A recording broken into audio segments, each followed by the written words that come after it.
Lebih dari 1 tahun, Hadi Cahyanto mengemban tugasnya sebagai Menteri Agraria dan Tata Ruang Kepala Badan Pertanahan Nasional. Ya, nggak apa-apa, di atas, nggak apa-apa, gitu. Selama memegang komando sebagai Menteri ATR Kepala BPN, mantan Panglima ini belusukan ke berbagai daerah untuk memberikan hak atas tanah kepada masyarakat dalam bentuk sertifikat. Hadi pun menteri pertama yang terjun langsung ke suku anak pedalaman di Musirawas Utara, Sumatera Selatan. Warga suku anak pedalaman pun menyambut baik pemberian sertifikat yang telah lama mereka perjuangkan. Terima Pak Yakub. Ya, Bu Yakub. Nah, ini terima. Selamat ya, Pak Yakub, Bu Yakub. Nanti dirawat. Itu sudah sampai kita lari-lari kejar-kejar orang takut kan oleh ngejar nak sertifikat ika. Terima kasih, ya aku senang lah. Buat dia nengok penghidupan aku tuh, aku senang. Iya, aku nunggu gini lah. Kami sangat menghargai dan ini merupakan hal yang sangat luar biasa, Bu. Belum pernah terjadi di tempat kami ini. Kemungkinan di Desa Tebing Tinggi belum pernah ada menteri yang turun ke sini. Alhamdulillah Pak Menteri yang sekarang mungkin sangat memperhatikan konflik, mungkin merupakan konflik khusus di dalam persoalan agraria yang perlu diselesaikan, terkhusus di Desa Tebing Tinggi yang berkaitan dengan suku anak dalam. Terima kasih yang sangat luar biasa ingin kami sampaikan dengan Pak Menteri.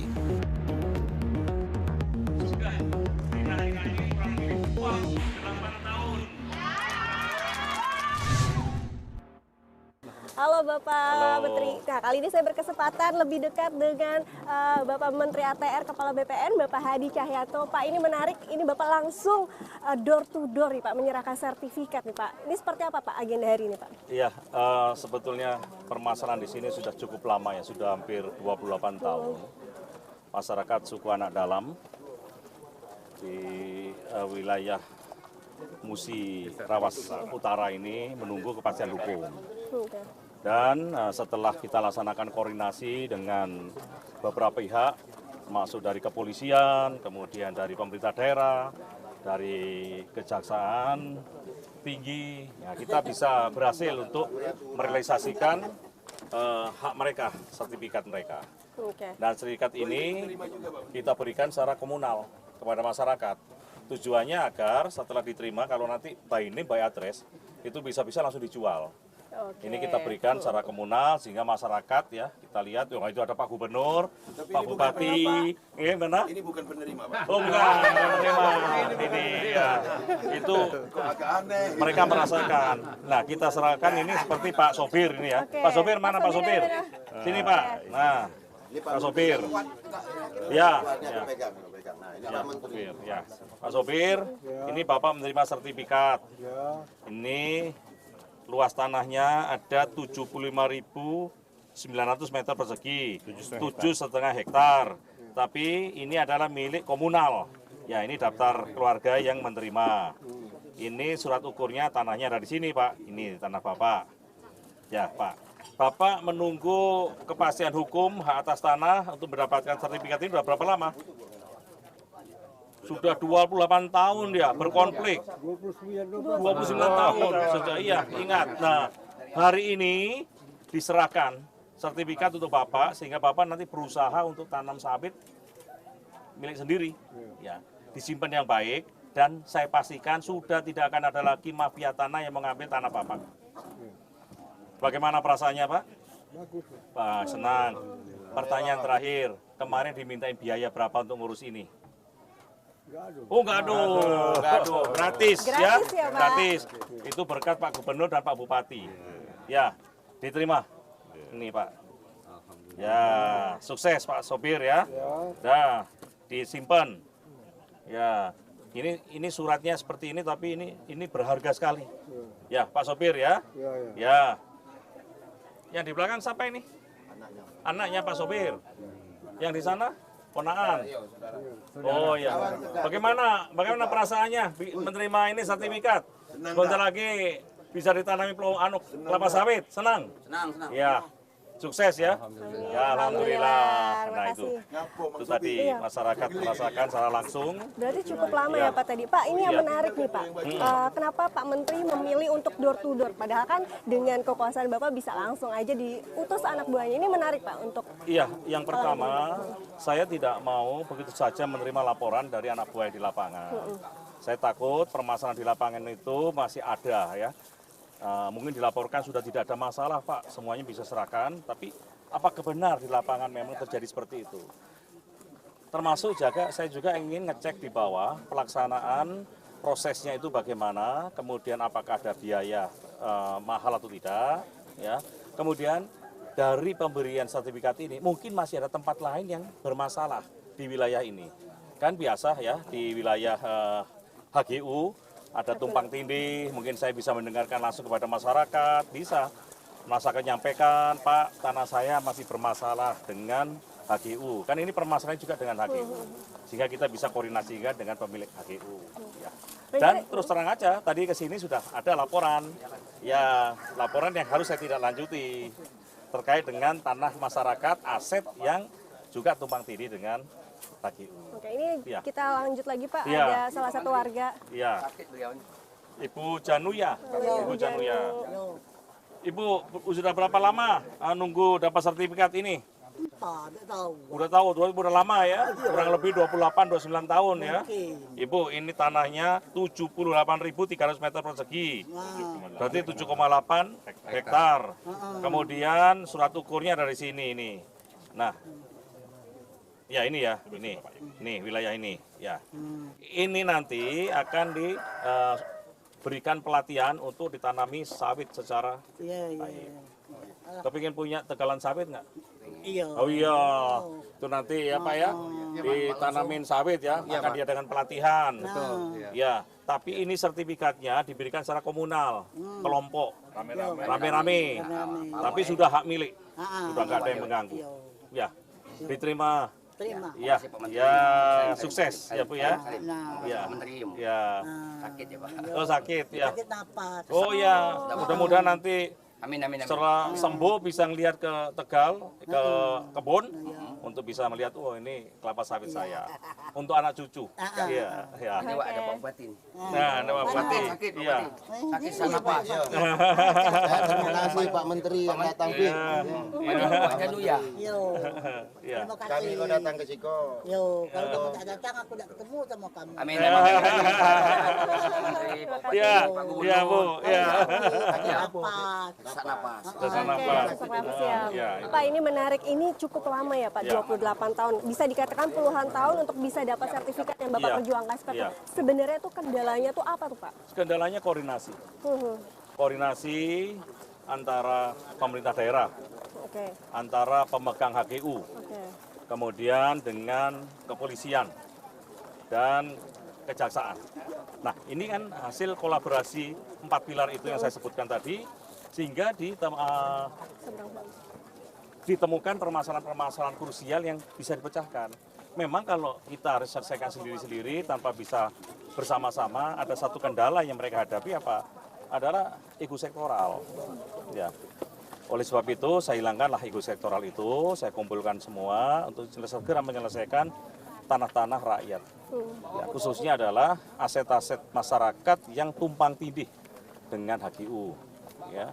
Kemudian aset-aset masyarakat yang memang belum disertifikatkan dan dia mencari dokumennya ada di mana. Ya. Oke. Ya, itu yang kita selesaikan.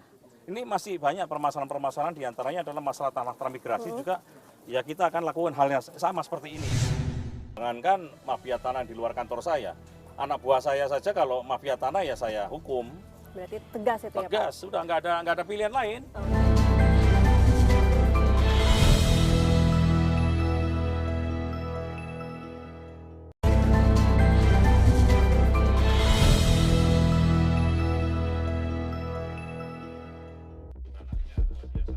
Praktik gelap pertanahan sangat menjamur di Indonesia, bahkan mafia tanah sudah banyak menembus internal kementerian. Selama lebih dari 1 tahun menjabat, Hadi mengaku telah mengidentifikasi beberapa modus operandi para mafia.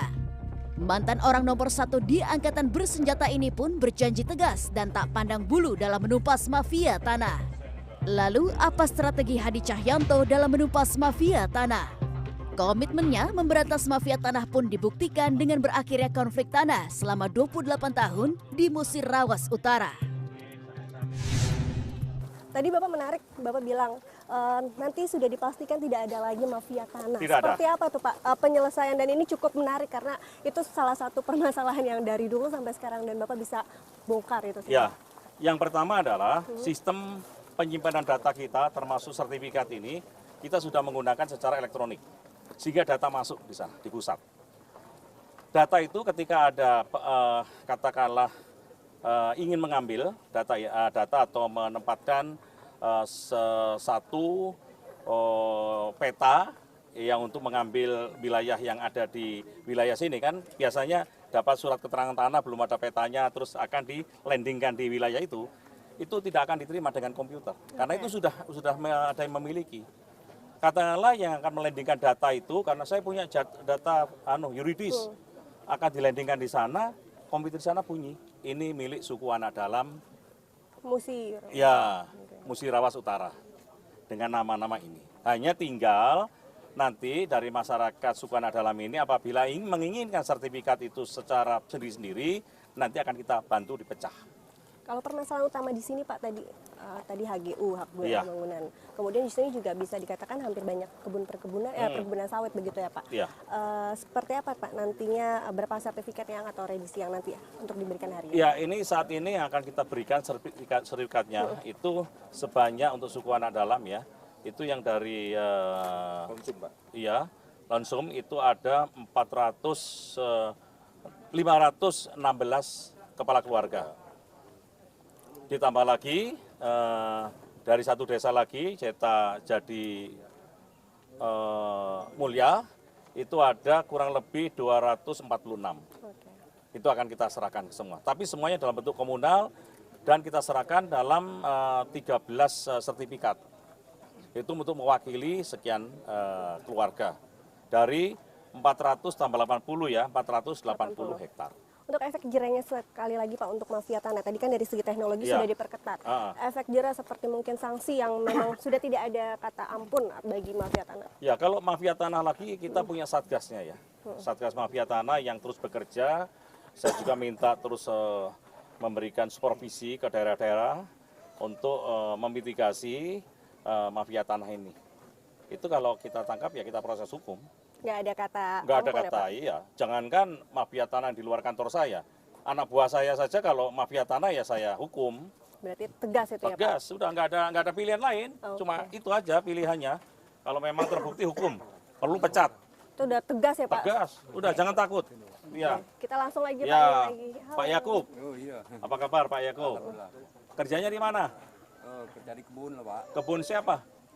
Orang. Kebun orang. Iya. Pak Yakub pengen nggak punya kebun sendiri? Insya Allah. Kalau dapat kebun kelapa sawit, senang. Nah ini Pak Yakub. Pak Yakub ini ada sertifikat tuh. Tanda bukti hak.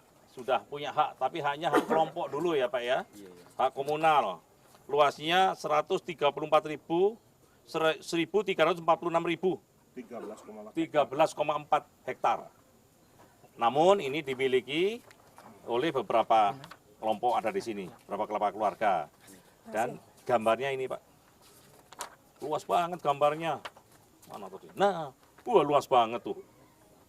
Ini kalau Bapak nanamin kelapa sawit, kemudian di bawahnya ditanamin lombok, tanami kedelai, bisa ini.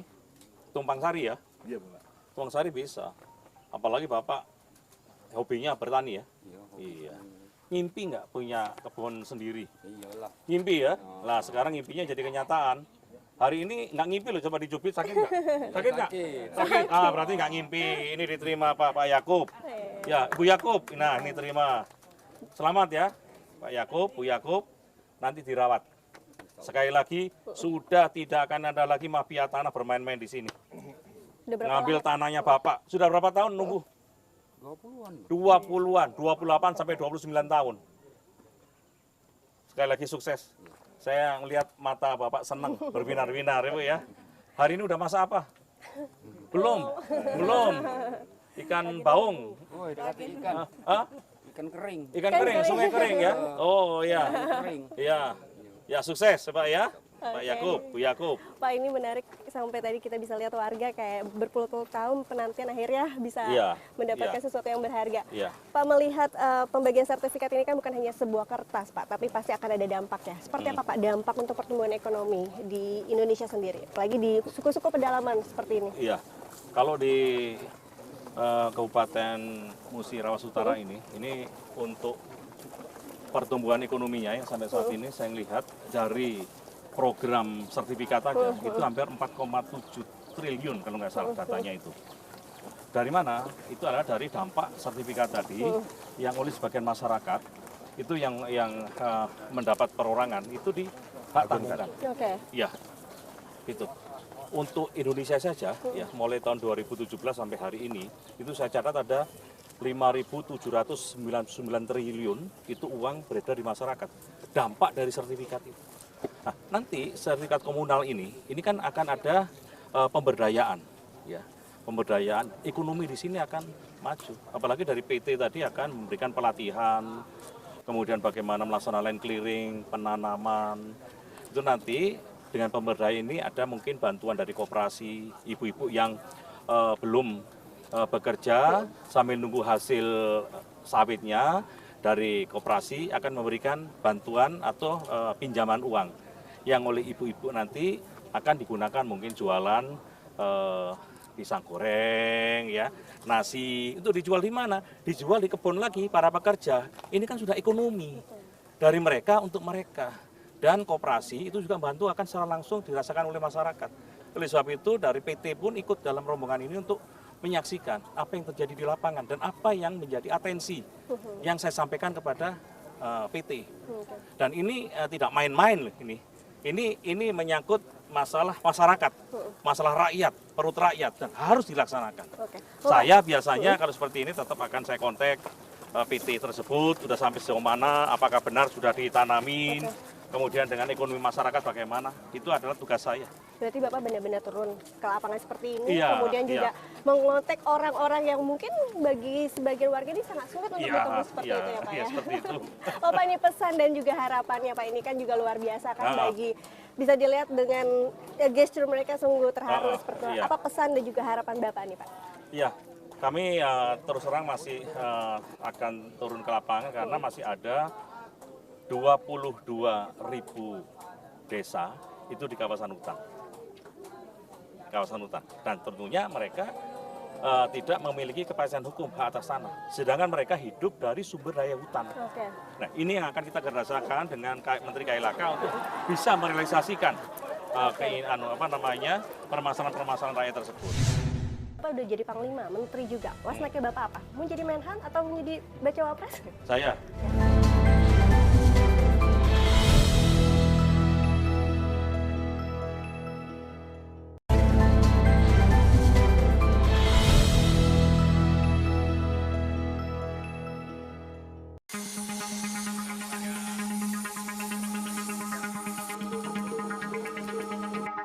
Hadi Cahyanto, pria lulusan Akademi Angkatan Udara tahun 1986 juga menduduki jabatan yang strategis di TNI. Bahkan jika menilik dari rekam jejak, Jokowi dan Hadi Cahyanto, keduanya tidak pernah berjauhan dari sisi pekerjaan, mulai dari Sekretaris Militer Presiden pada 2015, Kepala Staf Angkatan Udara pada 2017, hingga Panglima TNI sampai kini menjadi Menteri Agraria dan Tata Ruang atau ATR dan Kepala Badan Pertanahan Nasional atau BPN. Bahkan baru-baru ini Presiden Jokowi pun memuji kinerja mantan orang nomor 1 di angkatan bersenjata ini dalam menyelesaikan konflik tanah. Saya kira harus tepuk tangan pada Pak Hadi karena tadi disampaikan dari 126 juta sudah 106 juta yang telah diselesaikan. Moga-moga tahun 2024 126 juta sudah rampung semuanya. Pak, Pak, ini menarik Pak terkait PTSA, program tanah sertifikat lengkap. Ini kan kita sudah banyak mengunjungi beberapa tempat. Seperti apa nih Pak progres dan juga target di 2024 Pak? Untuk PTSL memang kita terus kebut karena kita menginginkan seluruh masyarakat Indonesia itu memiliki hak atas tanah. Dari target 126 juta bidang, saat ini sudah selesai, sudah terdaftar sebanyak 106,5 juta bidang. Memang target kami sampai dengan tahun 2024 paling tidak kita sudah bisa menyelesaikan 120 juta bidang.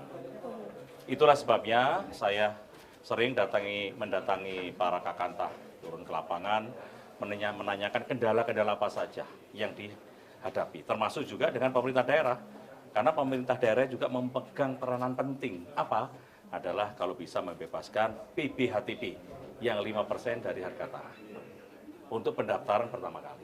Nah, ini permasalahan di daerah sudah ada 118 kabupaten kota yang membebaskan PBHTB itu. Pak, menarik nih, Bapak kan juga sebagai Panglima. Apakah bekal Bapak, pengalaman Bapak sebagai Panglima ini juga menjadi modal untuk bisa melawan tadi mafia tanah, terus tadi ini sertifikat juga banyak dari suku pedalaman yang cukup luar biasa pencapaian? Iya, karena apa? Ketika saya menjadi Panglima TNI, pengalaman saya teritorial, pengalaman saya untuk bersinergi dengan kepolisian terutama, dan dengan kejaksaan, ini kan masih terus saya bawa. Sehingga untuk menyelesaikan permasalahan di lapangan, saya juga tetap minta bantuan dari kepolisian maupun aparat penegak hukum lainnya seperti kejaksaan. Permasalahan-permasalahan seperti permasalahan suku anak dalam, karena ada tumpang tindih, itu tanpa adanya kolaborasi dan sinergi dari BPN, pemerintah daerah, dan aparat penegak hukum, tidak akan bisa selesai. Oke. Kalau Pak ini menarik, kita kan seperti kita tahu tanggal 24 September ini adalah hari lahirnya Undang-Undang Pokok Agraria, Pak. Atau sebenarnya tanggal 8 November ini hari lahir tata ruang. Kenapa tanggal 24 ini dipilih sebagai hari lahir dari Iya, selama ini Hantaru, Hari Agraria dan Tata Ruang itu diperingati 2 kali. 24 September dan 8 November. Padahal hari kelahirannya Undang-Undang Pokok Agraria itu adalah 24 September. Undang-Undang Pokok Agraria itu sudah mencakup dalam pasal 2 dan pasal 12, itu sudah mencakup juga adalah agraria dan tata ruang. Sehingga kita jadikan satu saja, tidak usah 2 kali. Jadi tanggal 8 kita masukkan di tanggal 24 September. Puncak peringatan 24 September, namun rangkaian kegiatan bisa kita mulai dari 1 September. Tapi semangatnya semangat tetap sama. Pak, ini menarik Pak, saya ngikutin Bapak ya ke suku pedalaman, ke sini cukup hektik, keras.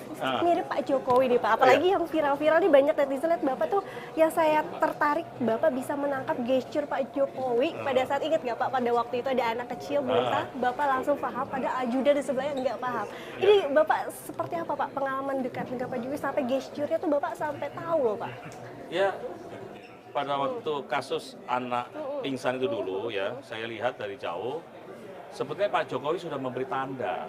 Pak Jokowi sambil membacakan amanat, didampingi anak kecil, di belakangnya pesawat N219 yang akan di-launch ya.